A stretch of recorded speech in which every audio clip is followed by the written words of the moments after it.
Okay, you are more than welcome to start off by pausing and reading our 12 rules of reading biblical text. And if you don't like the 12 rules, well, this isn't the place for you. If you don't understand the 12 rules, go listen to the audiobook that is uploaded on this channel because I don't have time to go over it every time. These are Bible study series that go pretty in depth. Warning, we're not language watching people. We're very salt of the earth, down to earth. It also does not follow the politically correct patterns of modern preachers and teachers. So if you're looking for that, also definitely not the place for you. And you can go and listen to the audiobook that we put together that's read aloud for you on this site to get like the whole arc, you know, with the definitions of words and Greek grammar and supernatural shit and all kinds of stuff, and like go there and start there, and it will make sense to you, and you'll run away screaming, or you'll be like, okay, I get it, and I want to learn more. And so these Bible series sort of give you the down and dirty, and we really dig in and go line by line, precept upon precept, based on the overall arching lessons that were learned in that book through this Bible study group that we are now making public. And if you don't know or understand why we use Negan as King David and Hunter Biden as Saul of Tarsus and the RDJ dude as Oz and who that is and why that's important, and Keith as our Moabite / Ephraimite tight, and not understanding Joseph in his dream coat with Humphrey Bogart up there. And you just don't understand why we're modernizing by using these characters to kind of get it in your head. Well, and who those people are and why we chose who we chose. You got to go back because I don't have time to go through it every time. We're doing a quickie video. Oz is on my ass when we started this study project. I'm getting it now. I'm getting what he's trying for me to do. I get to Oz. I'm hearing him a lot better than I was when we first started with David's Psalms. But he's trying to get me a little more organized, which is a never-ending battle with me. You see my house. So today, we're just doing a very quickie. And I want to establish a purpose for reading because I'm a reading specialist, and that's what we do. So in upcoming, not this weekend, but next weekend, we're going to drop a series of 5 videos. They should be right around 30 minutes each. Okay, so they're not terribly long. And those are all going to kind of go together and separate. And this is just the letter of James. It's one letter, 5 pages long. James, right, the brother of Jesus, known as James the Just or James the Zadik. And he's the bishop of the first church, quote unquote bishop, quote unquote church. Just to kind of remember, James isn't an apostle and what his role is, and we're going to define or review a quick review on vocabulary, because if we're not all speaking the same language about what words mean, we're not going to be on the same page, and I'm going to have to go back and explain. So we're going to do a quickie, 10-minute vocabulary review. And that video will be dropped next, and then we'll get into James next week and just drop that whole series for you to dig through as you want or not. So today, my only purpose is to define our purpose for reading. Okay, and I think this is really important, especially with all the fucking bombs that Oz has been dropping for the last 6 months. Just fucking destroy it all. Oz just went scorched fucking earth on us. And me too, because I'm sitting. When I say Christians, I was Christian too. So it's like it's not just you. So Oz has been going scorched earth, which is not his preferred method. But when I'm a dumbass and I don't fucking listen and go in the order he tells me, well, we get scorched fucking earth, and now we're back on track. All right, but he wants me to always give a purpose for reading so people know what they're in for. One purpose for reading, what we could do is compare side by side how the letters of James was written the letter of James was written specifically to counter the pontifications and the teachings in the letters of the enemy, who is Saul of Tarsus, that we've learned in previous series, right? That on purpose. But we're not doing that. Okay, we're not doing that. Maybe we'll do that later after we put together a timeline or something else down the road. I can see that as a really great series to kind of see those, where Paul teaches about Abraham and butchers it, and then James comes back in and then says something about Abraham and straightens it out. So there's a lot of that in there. The Habakkuk pressures, and there's a lot there. But we're not going down that route, okay? Just have faith or faith and works. That's another one. They're everywhere. Now, we went pretty deep with the battle between James and Paul in the Mayhem series. So if you haven't seen that, or if we haven't dropped that on the new channel yet, we're going to do that later, okay? But just know that'll come eventually. I just wanted to put James out first.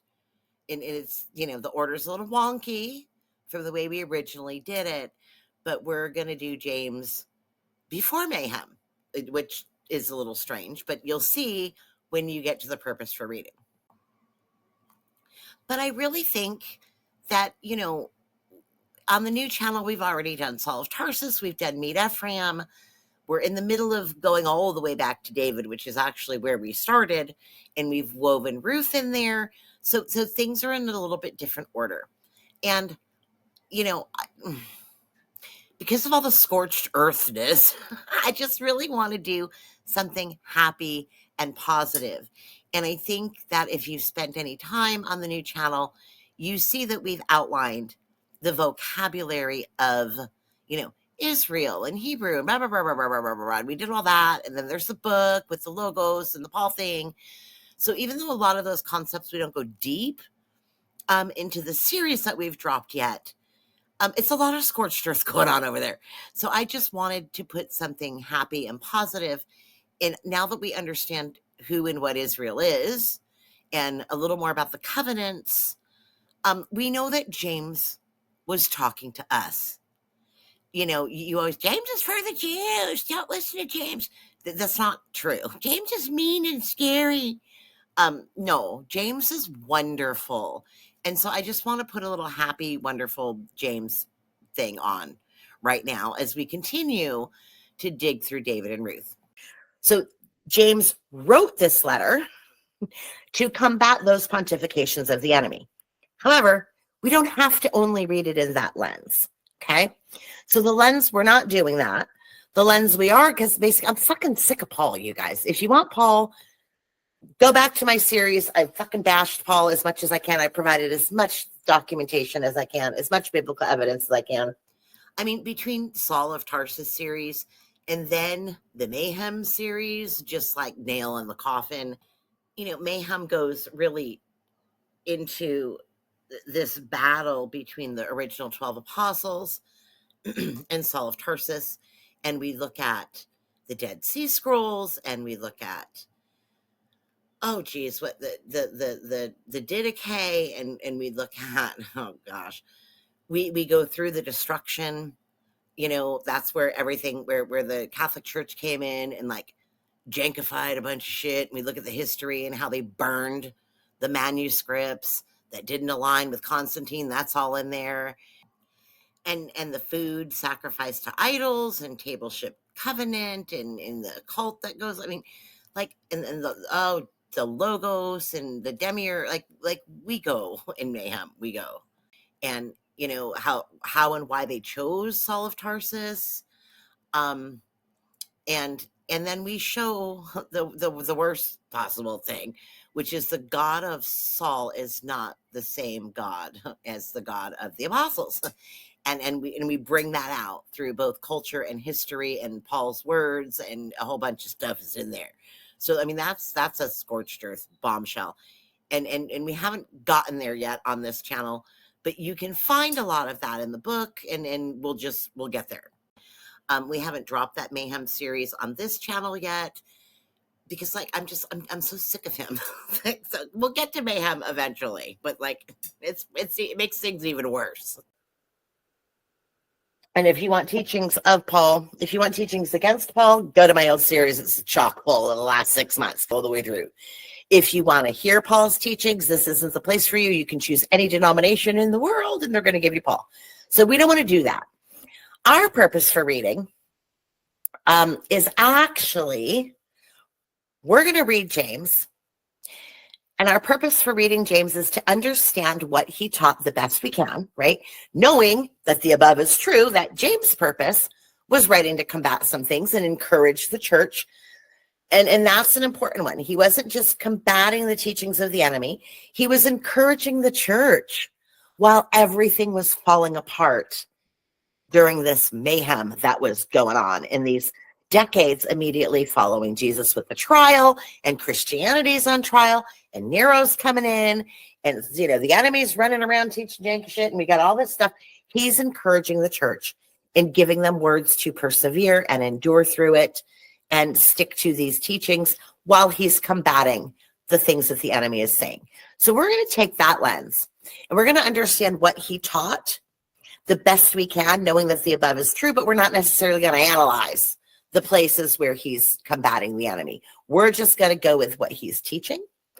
And as we go through that, we're going to dispel this whole myth of you're trying to be Jewish or Hebrew roots, or, if you follow James' teachings of James and listen to James, Jude, Peter, the 12 apostles, and Jesus himself, well, that's all about the law, the law, the law. And now you're a Pharisee and you're Jewish and you're trying to be Jewish and you're trying to be a law follower and the law can't justify you and you're going to hell. And here's the other one. This is a big one. Paul wrote 57,000 books of the New Testament. So if you throw out Paul, you throw out this and you throw out that and you throw out this and, blah, blah, blah, blah, blah, and there's nothing left.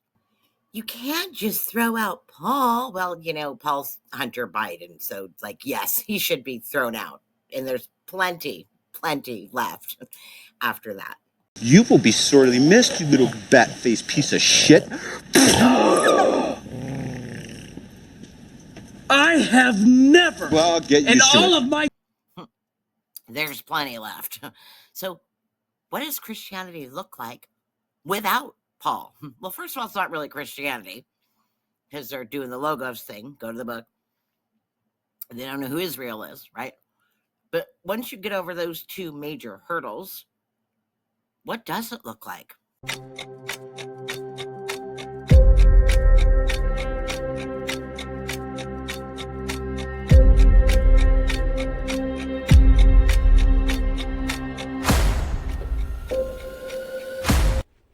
You've been talking to the wrong people. I'm sorry. I never know exactly which eye I'm supposed to look at. It's a little bit distracting. Shut up. For once in your life, shut your damn mouth.